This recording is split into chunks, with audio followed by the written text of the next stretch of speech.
All righty, my next guest is from a well-known filmmaking family.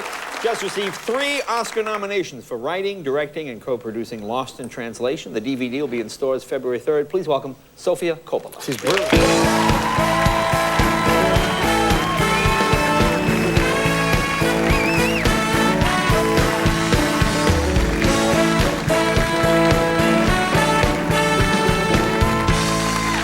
Hey, congratulations on the nomination. That's very exciting. Thank you. It's really exciting. First American female director. That's going to feel pretty cool. I know. I can't believe it. That's funny. So tell me, how did this whole thing happen?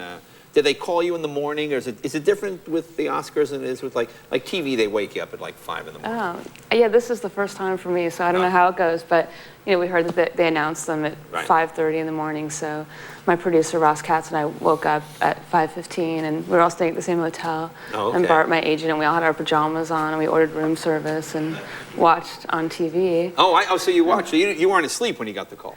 No, we woke up and watched it on TV. I mean, how often do you get to do that? Oh, no, well, yeah.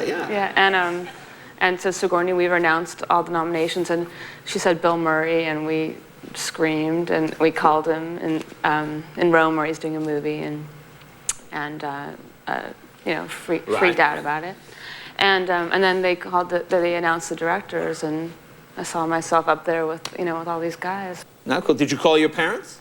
Yeah, then I called my parents right away and woke them up and talked to my dad and my mom. Like, guess what? And he said, oh, that's great. They were half awake. They were really excited. Well, yeah, that's very exciting. That can't be cooler than that. Yeah. So Bill Murray was in Rome.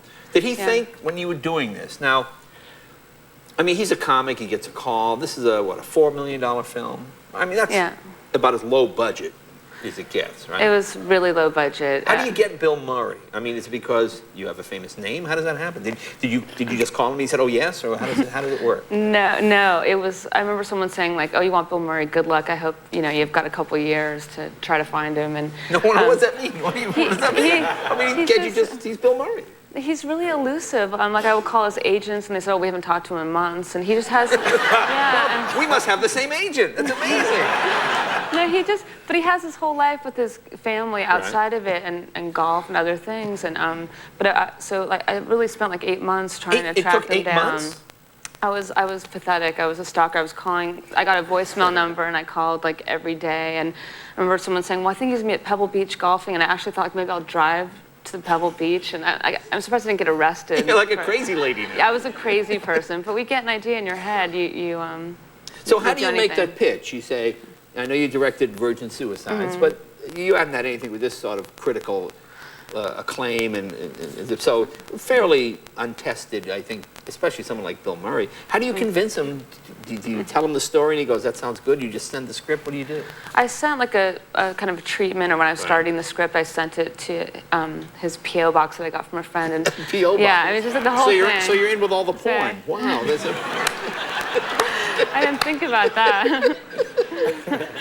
But my friend Mitch Glazer is a screenwriter who is friends with Bill Murray, and he read what I wrote and thought it would be great for him, and kind of put me in touch and recommended he read it. So when did he call you back? After how many calls? Or did he, I mean... This really went on for months, and then whenever he did call, like my phone wouldn't work, or I had to turn it off. Like the one time he called back, I'd broken my toe, and I'd gone to the doctor, and they said, you have to turn your phone off to x-ray your toe. Right. And then I looked, and I was like, hi, this is Bill Murray calling. And I was like, oh, you're kidding.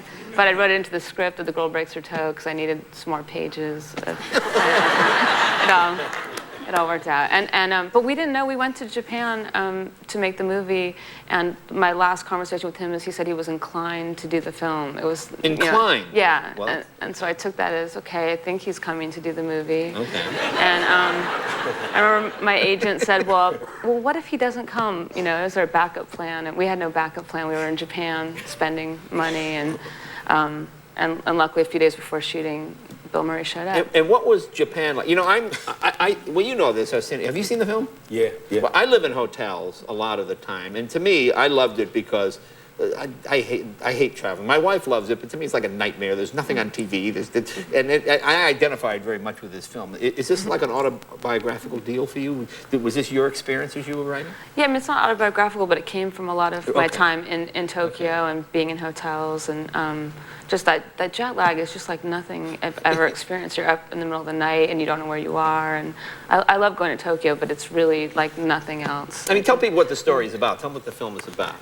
It's Bill Murray plays an actor who's in Japan doing a Suntory commercial that, you know, a lot of actors from here go do. But he kind of plays an older, kind of not washed up actor here, Yeah, but someone who's kind of at the end of his career and he's just looking to grab a few bucks, right? Yeah, and it just feels dumb that, like, what am I doing here in Japan doing a whiskey commercial? And, you know, he says I could be doing a play or something. And then there's this young woman who's there and tagging along with her husband for work, and she's jet lagged and doesn't know what she's doing with her life, and they meet and become friends and spend this week in Tokyo. All right, let's see a clip. We have a clip here. What is this scene we're going to see? Oh, this is in the bar, right, where he's every night. Yeah, at the hotel bar. They just sit at the bar every night because there's nothing to do for whatever reason. Let's take a look. Lost in translation. Hello. Hello. You ever switch seats? I like this one. If I fall, someone will notice. Yeah. So, you having a nice time? Can you keep a secret? I'm trying to organize a prison break. I'm looking for, like, an accomplice. We'd have to first get out of this bar, then the hotel, then the city, and then the country. Are you in or are you out? I'm in. Okay. I'll go pack my stuff. Get your coat. See ya. I hope you've had enough to drink. It's going to take courage. Great job. Great job. Thank you. It's a lot of fun. You know, I want to say money ruins movies, and it's so clever. You take a little bit of money and just a smart idea, and boy, you did a great job. Just Thank terrific, you. terrific film. Very, very good. Congratulations. Thank and good you. luck at the Academy Awards. Thank okay. you. Sofia Coppola. Be right back with Kelly Clarkson right after that.